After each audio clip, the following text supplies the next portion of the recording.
Hello दोस्तों, स्वागत है आपका एग्जाम मंथन में। दोस्तों हम लोग आज बात करने वाले हैं स्पेशलिस्ट ऑफिसर्स की वैकेंसीज के बारे में। दोस्तों ये वैकेंसी आई है यूनियन बैंक ऑफ इंडिया के अंदर आई है। Union bank of India government of India की एक बैंक है जिसमें स्पेशलिस्ट ऑफिसर्स की करीब 347 पोस्ट आई है। दोस्तों इसमें नॉर्मली जो है मैक्सिमम पोस्ट जो है जो एक्सपीरियंस लोगों के लिए आई हैं, और कुछ पोस्ट जो है जो बिना एक्सपीरियंस वाले लोग हैं उनके लिए भी हैं। तो आपको एक बार ये देखना पड़ेगा कि कौन कौन सी पोस्ट बिना एक्सपीरियंस वाले के लिए है और कौन सी एक्सपीरियंस वालों के लिए है। दोस्तों इस बारे में हम लोग बिल्कुल आराम से चर्चा करेंगे, डिटेल से बताएंगे। अभी नोटिफिकेशन पढ़ेंगे तो उसमें हम लोग बताएंगे कि कौन सी पोस्ट जो है किसमें एक्सपीरियंस मांगा गया है, क्या क्या रिलेवेंट फील्ड में एक्सपीरियंस मांगा गया है। तो दोस्तों इस वीडियो को बिल्कुल अंत तक देखिए, और आपको किसी भी प्रकार का डाउट होता है तो आप हमें कमेंट बॉक्स में लिख करके आप अपना डाउट पूछिए और उसका बिल्कुल रिप्लाई किया जाएगा। दोस्तों ये बैंकिंग सेक्टर में काम करने का काफ़ी बढ़िया मौका है, क्योंकि आपको पता है कि अगर आप गवर्नमेंट बैंक में काम करते हैं तो आपकी पहली बात तो नौकरी सिक्योर रहेगी, साथ ही आपको सैलरी भी अच्छा मिलता है, और भी पर्क्स भी कई सारे, इसमें पर्क्स भी बहुत ज़्यादा पर्क्स है जो कि अगर आप कंपेयर करेंगे प्राइवेट सेक्टर से तो काफ़ी बढ़िया है। ऊपर से अच्छी बात क्या है कि आपको सोशल रिकॉग्निशन जो आपको नॉर्मली प्राइवेट बैंक्स में नहीं मिलता है वो यहाँ पे मिलता है। लोगों में आपकी सोशल जो रिकॉग्निशन है जो काफ़ी बढ़ जाएगी। तो दोस्तों इसलिए अगर आपके पास एक्सपीरियंस है, अगर आप इंटरेस्टेड है बैंकिंग सेक्टर में काम के लिए, पूरे इंडिया में भर में काम करने के लिए आप इंटरेस्टेड है, तो आपको ये फॉर्म देखना चाहिए बिल्कुल। अगर मन नहीं करे तब भी एक बार देख लेना चाहिए, क्या पता आपके किसी काम का हो जाए। तो दोस्तों अगर स्वागत है आपका एग्जाम मंथन में। अगर आपने हमारे चैनल को सब्सक्राइब नहीं किया तो बिल्कुल सब्सक्राइब कर लीजिए, क्योंकि यहाँ पे मिलते हैं बहुत ही इंपॉर्टेंट जॉब्स के बारे में अपडेट्स। साथ ही यहाँ पे अलग अलग रिलेवेंट टॉपिक्स पे डिस्कशन किया था जो कि अलग अलग एग्जाम्स के लिए इंपॉर्टेंट है। तो दोस्तों बिल्कुल इस चैनल को सब्सक्राइब कीजिए और हमारे साथ जुड़े रहिए, क्योंकि ये आपकी कैरियर ग्रोथ में काफ़ी हेल्प करने वाला है। दोस्तों चलिए शुरू करते हैं। हम लोग यूनियन बैंक ऑफ इंडिया की जो स्पेशलिस्ट ऑफिसर्स की वैकेंसी है उसके बारे में चर्चा करना शुरू करते हैं। तो सबसे पहले जो पोस्ट आई है वो है हमारी है सीनियर मैनेजर की, जो रिस्क सीनियर मैनेजर कैटेगरी में आई है। उसमें करीब 60 वैकेंसीज आई है, और इसमें देखिए क्या क्या क्वालिफिकेशन रिक्वायरमेंट है। आपको या तो MBA होना चाहिए, पोस्ट ग्रेजुएट होना चाहिए, CA हो गया, आप CMA CS या फिर रेलिवेंट फील्ड्स में जो भी आपके पास सर्टिफिकेशन हो तभी आप इसके लिए अप्लाई कर सकते हैं। इसमें कितना एक्सपीरियंस चाहिए उसके बारे में भी चर्चा करेंगे जब हम लोग बात करेंगे, नोटिफिकेशन में देखेंगे। इसकी एज लिमिट है 30 से लेकर 40 साल। मैनेजर की पोस्ट आई है, अगेन ये 60 पोस्ट है। सेम यहाँ पे जो डिग्रीज है ऊपर में सेम, यहाँ पे सेम रिलेवेंट डिग्रीज के बारे में यहाँ पे बात कर रही है। एज भी यहाँ पे है 30 से लेकर 40 साल। अब थर्ड पोस्ट है सिविल इंजीनियर की। तो सिविल इंजीनियर के दोस्तों यहाँ पे आपको बीटेक मांगा गया है सिविल में, ऑब्वियसली सिविल का काम होगा तो इसलिए आपको बीटेक मांगा गया है। तो 7 पोस्ट है इसकी। आपकी जो एक्सपीरियंस है वो भी सिविल में मांगा गया है। इसकी एज रिक्वायरमेंट है 25 से लेकर 35 साल। फिर आर्किटेक्ट मैनेजर आर्किटेक्ट की पोस्ट की वैकेंसी है जो कि मैनेजर के रूप में रिक्रूटमेंट किया जाएगा। तो यहाँ पे 7 वैकेंसीज है। इसमें मांगा गया है आपका बैचलर्स डिग्री होना चाहिए आर्किटेक्ट में। जैसे आप बीटेक करते हैं ना इंजीनियरिंग में, उससे आर्किटेक्चर का भी एक ग्रेजुएशन होता है या फिर इंजीनियरिंग होता है, तो उसको आर्किटेक्चर वाले को यहाँ पे रिक्वायरमेंट है। एज ग्रुप है यहाँ पे 25 से लेकर 35 साल। फिर है मैनेजर इलेक्ट्रिकल इंजीनियर। तो यहाँ पे 2 पोस्ट है मात्र, और यहाँ पे आपकी जो रिक्वायरमेंट है BE या बीटेक होना चाहिए आपका इलेक्ट्रिकल इंजीनियरिंग में। तो आपका एज रिक्वायरमेंट यहाँ पे है 25 से लेकर के 35 साल। दोस्तों फिर नेक्स्ट पोस्ट है हमारी मैनेजर की पोस्ट है जो कि प्रिंटिंग टेक्नोलॉजीज में ये स्पेशलाइजेशन मांग रहे हैं। तो ये अगर आपने BE या बीटेक कर रखा है प्रिंटिंग टेक्नोलॉजी में तो आपके लिए ये पोस्ट है। तो मात्र एक ही वैकेंसी है इसकी एज ग्रुप है यहाँ के 25 से लेकर के 35 साल। फिर मैनेजर फॉरेक्स, जो कि बैंकिंग में जो फॉरेक्स जो बाहर की जो करेंसी होती है उनको जो के हिसाब से कहाँ इन्वेस्टमेंट करना है, कैसे मैनेज करना है, उसके लिए ये पोस्ट आई है। तो यहाँ पे पोस्ट काफ़ी अच्छा है, करीब 50 वैकेंसीज आई हैं। तो यहाँ पे नॉर्मली जो है ग्रेजुएशन मांगा गया है, MBA मांगा गया है, PGDA, ये जितनी भी MBA की डिग्री है उसके आपसे मांगा गया है। तो यहाँ पर आप अप्लाई कर सकते हैं। अगर आप नॉर्मल ग्रेजुएट हैं तब भी आप इसके लिए अप्लाई कर सकते हैं। फिर एक पोस्ट नेक्स्ट पोस्ट है मैनेजर चार्टर्ड अकाउंटेंट, जो उसमें करीब 14 वैकेंसीज हैं। इसमें एसेंशियल क्वालिफिकेशन आपकी CA की मांगी गई है, जहाँ पे एज रिक्वायरमेंट है 25 से लेकर के 35 साल। फिर नेक्स्ट पोस्ट है असिस्टेंट मैनेजर, जो कि टेक्निकल ऑफिसर की पोस्ट है। यहाँ पे करीब 26 वैकेंसी है। यहाँ पे डिग्री है जो करीब आपके रिलेवेंट जो डिग्री होनी चाहिए इंजीनियरिंग डिसिप्लिन में, साथ में आप B फार्मा भी करे हैं तभी आप इसके लिए अप्लाई कर सकते हैं। यहाँ पे एज ग्रुप है यहाँ पे 20 से लेकर 30 साल तक।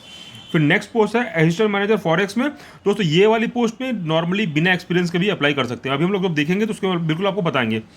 तो यहाँ पे करीब 120 वैकेंसीज हैं।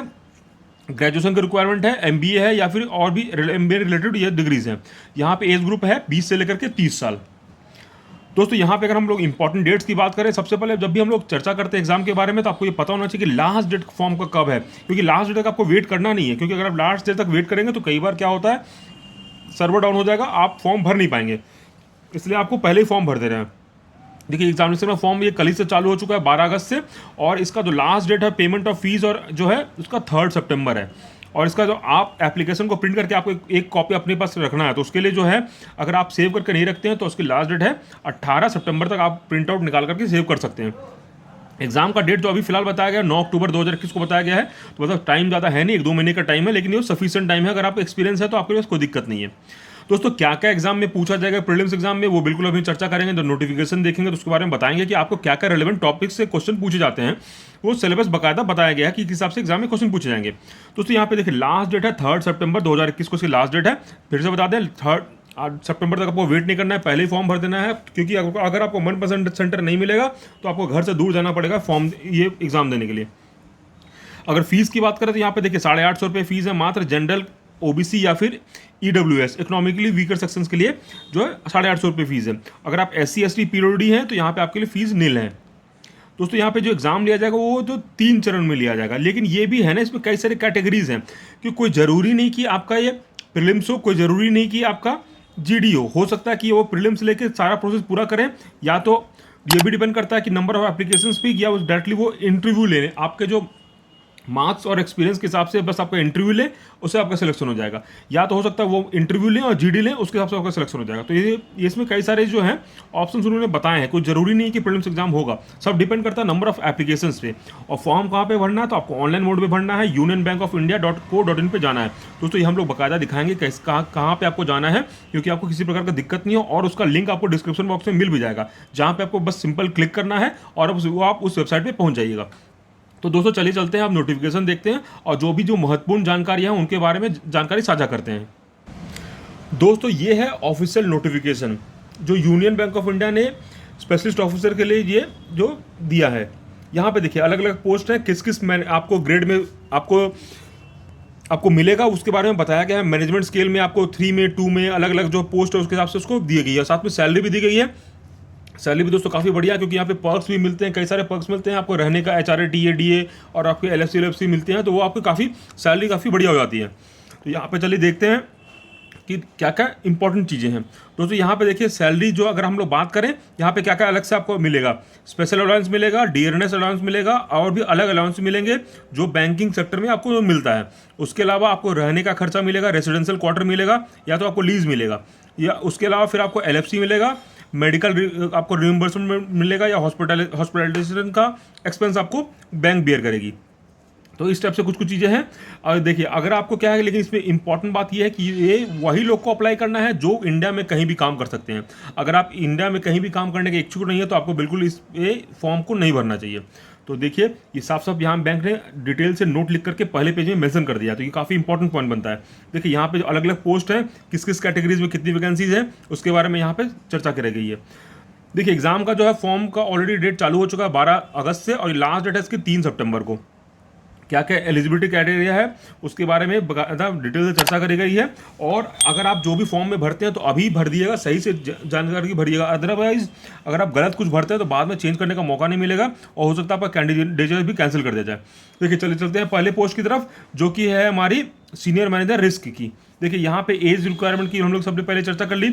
यहाँ पे क्या क्या एसेंशियल क्वालिफिकेशन है जो कि आपको बिल्कुल जरूरी है, तभी आप इसमें अप्लाई कर सकते हैं। मोस्टली यहाँ पे जो है MBA डिग्री की रिक्वायरमेंट है, और साथ में अगर आप CA CS हैं तो भी आपका यहाँ पे काम चल जाएगा।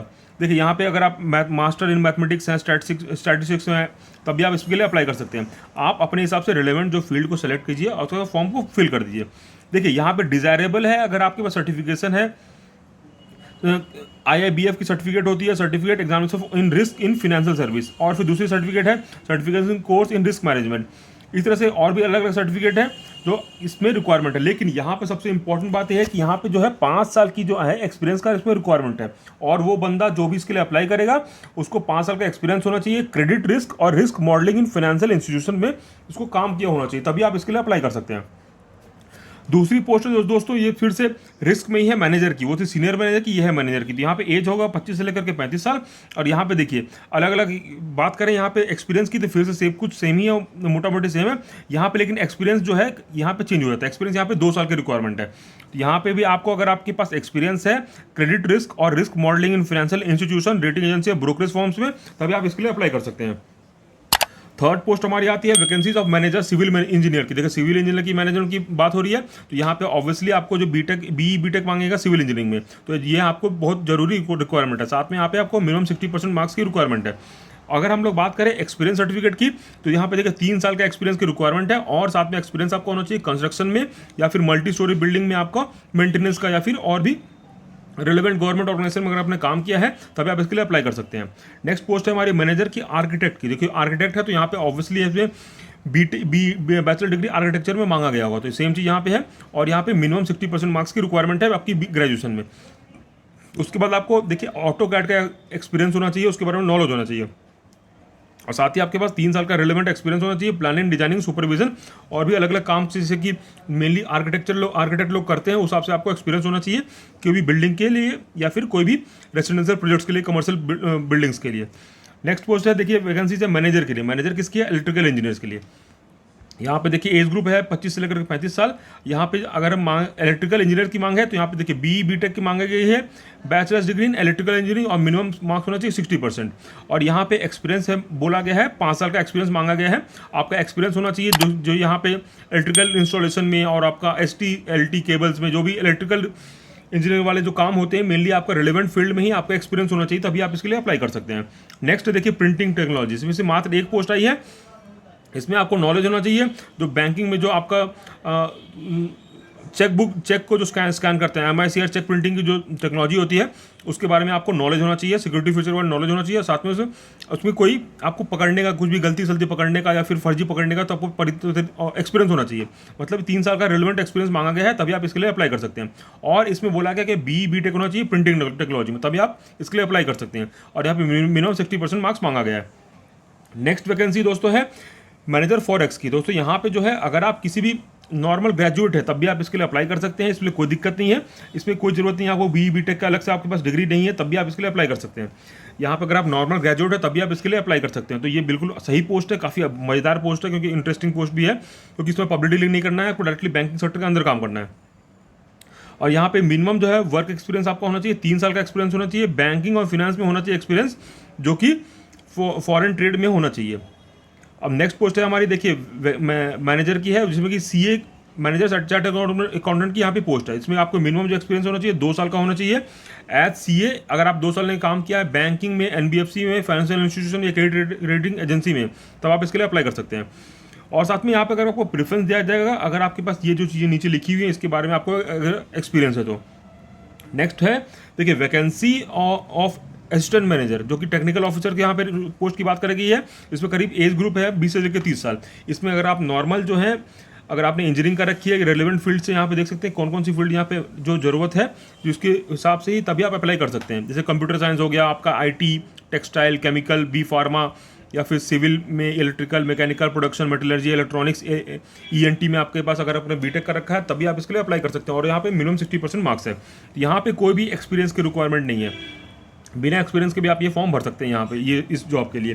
फिर लास्ट पोस्ट है वो असिस्टेंट मैनेजर फॉरेक्स की। दोस्तों यहाँ भी जो है कोई भी एक्सपीरियंस की रिक्वायरमेंट नहीं है। ये दोनों पोस्ट आप 9 और 10 जो पोस्ट है बिना आप एक्सपीरियंस के भर सकते हैं। तो अगर आप बिल्कुल फ्रेशर है तब भी आप इस जॉब के लिए अप्लाई कर सकते हैं। और इस वाले पोस्ट पे तो क्या है कि नॉर्मल एक ग्रेजुएट की डिग्री मांगी गई है, जो कि अगर आप कहीं से भी ग्रेजुएट कर रखे तभी आप इसके लिए भर सकते हैं। और साथ में लेकिन यहाँ पे एक बोला गया कि आपके पास MBA की डिग्री होनी चाहिए। देखिए ऊपर वाले में भी ये जो है यहाँ पे भी MBA की डिग्री होनी चाहिए। साथ में आपके पास MBA डिग्री होगी, अगर आपने बीटेक कर रखा है या ग्रेजुएशन कर रखा है साथ में MBA की डिग्री होनी चाहिए। सेम चीज़ यहाँ पे बताया गया है, यहाँ पे आपके पास MBA की डिग्री होनी चाहिए, तभी आप इस दोनों के लिए अप्लाई कर सकते हैं। बिना एक्सपीरियंस के आपको साथ में लेकिन MBA होना चाहिए, तभी आप इसके लिए अप्लाई कर सकते हैं। दोस्तों अब देखते हैं आगे क्या क्या रिक्वायरमेंट है। यहाँ पे जो भी है स्पेशलाइजेशन, अगर आपने जो भी रिक्वायर्ड स्पेशलाइजेशन है तभी आपको ये फॉर्म भरना है। अगर आप किसी और स्पेशलाइजेशन का भर देते हैं तो आपको रिजेक्ट कर दिया जाएगा। उसी बारे में यहाँ पे चर्चा करी गई है। कट ऑफ डेट जो एज की बताई गई है 1 अगस्त बताई गई है इसकी एज की कट ऑफ डेट। और एजुकेशन क्वालिफिकेशन की जो डेट बताई गई है जिसको ये मान्यता देंगे वो है 3 सितंबर।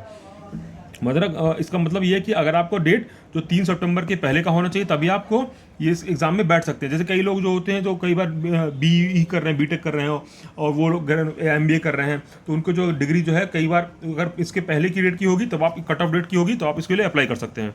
और अगर आपने बीटेक कर रखा है आपकी या फिर ग्रेजुएशन एमबीए कर रखा है तो आपकी जो नॉर्मल होता है वो सीजीपीए में दिया जाता है। तो उसमें क्या है कि आपका जो सीजीपीए एसजीपीए में होता है तो यहाँ पे बोला है कि आपको बाकायदा परसेंटेज में कन्वर्ट करके उसको भेज देना है। और यहाँ पे एक्सपीरियंस सर्टिफिकेट जो है दोस्तों फुल टाइम की बात करी गई है। अगर आपके पास पार्ट टाइम सर्टिफिकेट है, एक्सपीरियंस है, तो फिर आप इसके लिए अप्लाई नहीं कर सकते हैं। इसके बारे में साफ साफ इन्होंने चर्चा करी है। और एक्सपीरियंस जो है ये एक्सपीरियंस के लिए बाकायदा एक फॉर्मेट प्रोवाइड कर रहे हैं, उस फॉर्मेट में ही आपको फॉर्म फिल करना है। किसी और फॉर्मेट में आप फॉर्म भरेंगे तो आपको वे के लिए वो रिलेवेंट नहीं होगा, क्योंकि बाद में और किसी भी प्रकार का ये बैंक का या फिर किसी और ऑर्गेनाइजेशन का अपॉइंटमेंट लेटर है, सैलरी स्लिप या पे स्लिप से ये मान्यता नहीं देंगे। इसमें बाकायदा एक्सपीरियंस सर्टिफिकेट है जो आपको अपने ऑर्गेनाइजेशन जहाँ पे काम कर रहे हैं वहाँ पे आपको बाकायदा उसको अटैच करा के उसको जमा करना पड़ेगा। एज ग्रुप अगर बात करें यहाँ पे कितनी कितनी रिलैक्सेशन प्रोवाइड की जाएगी तो वहाँ पे आपके हिसाब से क्या क्या रिलेवेंट है जो नॉर्मल सभी जगह पे मिलता है। जैसे ओबीसी के लिए 3 साल मिलते हैं, एससी एसटी के लिए 5 साल मिलते हैं, पीडब्ल्यूडी के लिए 10 साल मिलते हैं या एक्स सर्विसमैन के लिए 5 साल मिलते हैं। तो उसके बारे में यहाँ पे एज रिलैक्सेशन के बारे में यहाँ पे चर्चा करी गई है दोस्तों। और कुछ कुछ इंपॉर्टेंट पॉइंट्स है जो कि आपको पता होना चाहिए। जैसे यहाँ पे देखिए प्रोबेशन पीरियड होगा आपके लिए 2 साल का। अगर आप 2 साल के अंदर आपको सही से काम कर लेंगे तभी आपको कंफर्मेशन मिलेगा। उसके बाद देखिए यहाँ पे बॉन्ड है 3 साल का। अगर आप 3 साल के पहले छोड़ते हैं बैंक को तो आपको करीब 2.5 लाख रुपए देना पड़ेगा। तो इस बारे में आपको बिल्कुल ध्यान रखना कि यहाँ पे जो बॉन्ड है, क्योंकि कई लोग जो है बैंकिंग सेक्टर में थोड़े दिन काम करके छोड़ देते हैं, इसलिए नॉर्मली ये बैंक में ये तरीका निकाला है कि अब आपको बॉन्ड भरना पड़ता है। चाहे बैंकिंग सेक्टर में हो, इंश्योरेंस सेक्टर में हो, सभी जगह आप क्या कर दिया, बॉन्ड कर दिया है। तो बिना बॉन्ड के आप ये अगर आप चाहते हैं कि बिना बॉन्ड के काम करें तो आपके लिए जॉब नहीं है, आप इसमें लिए अप्लाई बिल्कुल मत कीजिए अगर आप बॉन्ड फ्री काम करना चाहते हैं तो। फिर देखिए ऑनलाइन एग्जामिनेशन में क्या क्या पूछा जाएगा, यहाँ पे बताया गया है रीजनिंग होगा, क्यूए होगा, प्रोफेशनल नॉलेज आपका जो रिलेवेंट फील्ड से, साथ में इंग्लिश होगा। दोस्तों ये चारों में आपको 50-50 क्वेश्चन होंगे जो कि यहाँ पे अलग अलग मार्क्स है। देखिए यहाँ पे होंगे 50 क्वेश्चन होंगे 25 मार्क्स के, यहाँ पे 50 मार्क्स के, यहाँ पे 100 मार्क्स के जो आपके रिलेवेंट फील्ड है उससे क्वेश्चन पूछे जाएंगे। और इंग्लिश लैंग्वेज के यहाँ 25 मार्क्स होगा। टोटल यहाँ पे अगर आप देखेंगे तो 200 क्वेश्चन पूछे जाएंगे, टोटल 200 मार्क्स का यहाँ पे क्वेश्चन होगा। तो यहाँ पे दोस्तों अगर आप देखेंगे तो आपको सभी में जो है मिनिमम क्वालिफिकेशन, आपको मिनिमम नंबर लाना है। मतलब हर एक इसमें चाहे आपका रीजनिंग में हो गया, क्यूए में हो गया, इंग्लिश में हो गया, आपका प्रोफेशनल नॉलेज में हो गया, सबको आपको मिनिमम क्वालिफाई करना है। तो अगर आप मिनिमम क्वालिफाई करेंगे तभी जा करके आप टोटल के लिए आपका नंबर कंसिडर किया जाएगा। अगर आप उसे फेल कर जाते हैं तो आपका नंबर ऐसे भी कंसिडर नहीं किया जाएगा, इसलिए आपको इस बात का ध्यान रखना। और पेनल्टी यहाँ पे नेगेटिव मार्किंग है 1/4 है, जो कि नॉर्मली सभी बैंकिंग सेक्टर के एग्जाम में होता है, तो उसमें 1/4 मार्क्स है।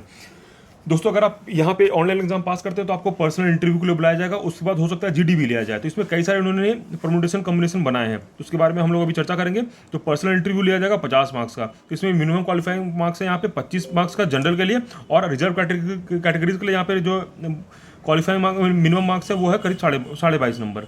फिर जीडी लिया जाएगा। जीडी में दोस्तों क्या है कि अगर आप जनरल कैंडिडेट्स हैं तो आपको जो है करीब 25 नंबर आपको 50 में लाने ही लाने हैं। अगर आप किसी कैटेगरी से एससी एसटी ओबीसी है तो आपको 22.5 नंबर यहाँ पे लाना है।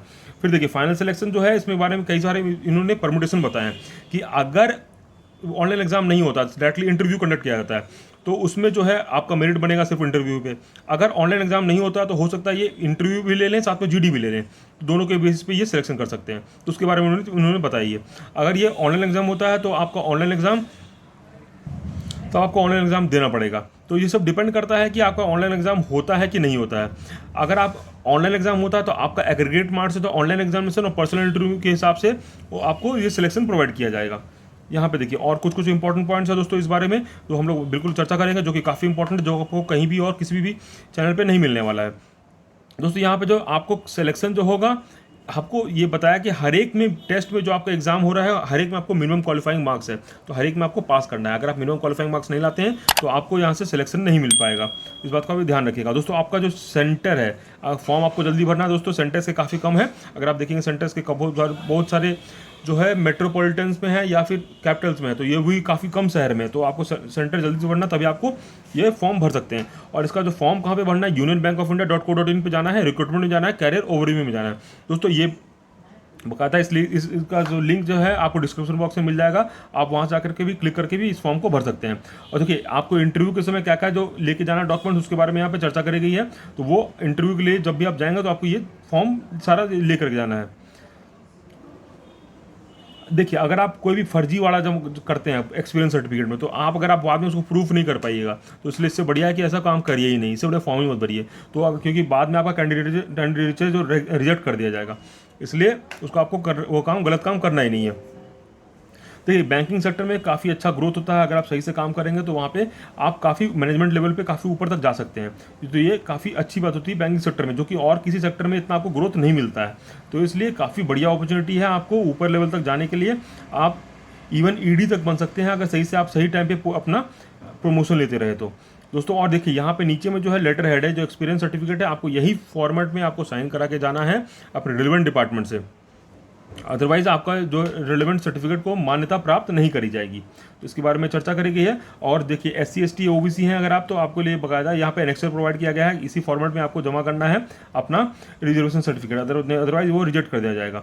देखिए यहाँ पे और भी जितने भी सर्टिफिकेट्स हैं, अगर PWD है तो उसके भी सर्टिफिकेट जो है बकायदा फॉर्मेट है, उसी फॉर्मेट में आपको जमा करना है, अदरवाइज आपको वो रिजेक्ट कर दिया। जितने भी यहाँ पर रिलेवेंट फॉर्म्स हैं तो आपको देख लेना है, क्योंकि आप अगर आपका काम का तो उसको देख लेना है। तो दोस्तों अब चलते हैं हम लोग वेबसाइट की तरफ और देखते हैं फॉर्म कहाँ पे फिल करना है। दोस्तों ये है official website union bank of India की। आपको इस वेब की वेबसाइट पे आना है, unionbankofindia.co.in पे आना है। जैसे आप नीचे बढ़ेंगे तो यहाँ पे देखेंगे आपको रिक्रूटमेंट का एक यहाँ पे आइकन मिल जाएगा, वहाँ पे आप क्लिक करेंगे। जैसे आप वहाँ पे क्लिक करेंगे तो एक नया पेज खुल करके आ जाएगा। उस नए पेज में ही अगर आप देखेंगे यहाँ पे कैरियर ओवरव्यू आ जाएगा, यहाँ पे जाकर के आपको क्लिक करना है, click here to view current recruitment. जैसे आप यहाँ पे क्लिक करेंगे तो पेज रिफ्रेश होकर नया पेज लोड हो जाएगा। तो यहाँ पे देखेंगे सबसे ऊपर जो पोस्ट है वहाँ पे दे रखा है union bank recruitment project 2021-22 specialist officer. यहाँ पे रिक्रूटमेंट नोटिफिकेशन दे रखा है, यहाँ पे अप्लाई ऑनलाइन है। तो आपको क्या करना है, अगर आपको नोटिफिकेशन पढ़ना है तो आपको रिक्रूटमेंट नोटिफिकेशन पे क्लिक करना है। अगर आपको चाहते हैं अप्लाई ऑनलाइन करना है तो अप्लाई ऑनलाइन पे जाकर के आपको क्लिक करना है। जैसे आप यहाँ पे क्लिक करेंगे तो नया विंडो खुल के आ जाएगा, जो कि ibpsonline.ibps.in पे जाएगा। UBIRS CO अगस्त 21 के AUG 21 पे ये फॉर्म खुल जाएगा। तो आपको यहीं पे जाकर के अपना फॉर्म फिल करना है। दोस्तों यहीं पे आपको रजिस्ट्रेशन करना है और पूरा जो फॉर्म जो भी डेटा मांगा गया वो आपको फिल कर देना है।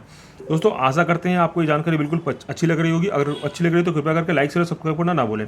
दोस्तों इसी तरीके से हमारे साथ जुड़े रहिए अच्छी अच्छी जानकारियों के साथ में पढ़ाई से रिलेटेड रिलेवेंट टॉपिक्स के लिए। तो आज के लिए दोस्तों इतना ही, मिलते हैं नेक्स्ट वीडियो में एम्प्लॉयमेंट के साथ में अलग भी और भी टॉपिक्स के लिए मिलते हैं। चलिए आज के लिए इतना ही दोस्तों, मिलते हैं नेक्स्ट वीडियो में। धन्यवाद।